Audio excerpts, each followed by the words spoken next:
महाराष्ट्र के बीड जिले में जून महीने में हर साल की तरह इस बार भी किसानों ने बड़ी उम्मीदों के साथ खेतों की जुताई की। लेकिन पिछले कुछ वर्षों से अल-नीनो के प्रभाव के चलते मौसम का मिजाज पूरी तरह बदल गया है, जिससे किसानों की उम्मीदों पर संकट मंडराने लगा है। किसानों का कहना है कि सरकार द्वारा घोषित पशुधन योजनाओं का लाभ उन्हें पूरी तरह नहीं मिल पा रहा है और इन योजनाओं के लिए उन्हें बैंकों के चक्कर लगाने पड़ रहे हैं, जहां अधिकारी कर्ज के लिए एफडी या एनआई फ्लैट गिरवी रखने की शर्त रखते हैं। वहीं ऑनलाइन आवेदन के लिए भी बैंक लेटर की जरूरत बताई जाती है, जिससे गाय, भैंस और बकरी जैसी योजनाएं केवल कागजों तक सीमित नजर आ रही हैं। बारिश की कमी के कारण किसानों को अपने पशुओं का भरण पोषण करना भी मुश्किल हो गया है, जिससे उनकी आर्थिक स्थिति और कमजोर होती जा रही है। राहणार तळणी, तालुका अंबाजोगाई, जिल्हा बीड। अडचण काय? आमच्याकडे 54 जनावर आहेत, लहान मोठी सगळी, 40 म्हशी आणि बाकीचे छोटे वासरं।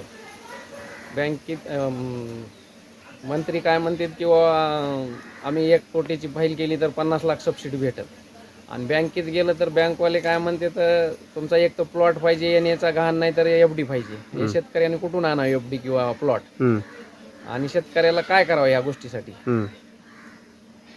अशा अडचणी आहेत शेतकऱ्यासाठी। वर्षभर झालं हेल्पाटे आणतो मी, मॅनेजर साहेबाला आणून दाखविलं सगळं, तरी मॅनेजर साहेबांना काही रिप्लाय दिला नाही या गोष्टीला। आणि कोणती मंत्र्याला फोन केला तर ते म्हणतात ऑनलाईन करा, ऑनलाईन करायला गेलं तर ते बँकेचं लेटर असल्याशिवाय ऑनलाईन होत नाही। आणि हे तर रोज फेसबुकला बातमी टाकली, एक गाय मागा, म्हैस मागा, शेळी मागा, बकरी मागा, आणि सगळं कागदावरच आहे, ओरिजिनल काहीच नाही।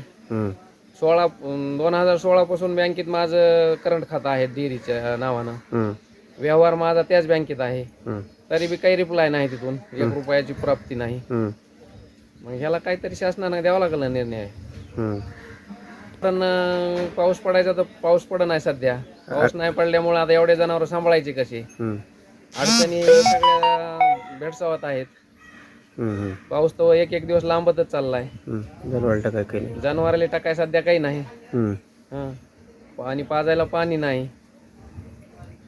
ठीक।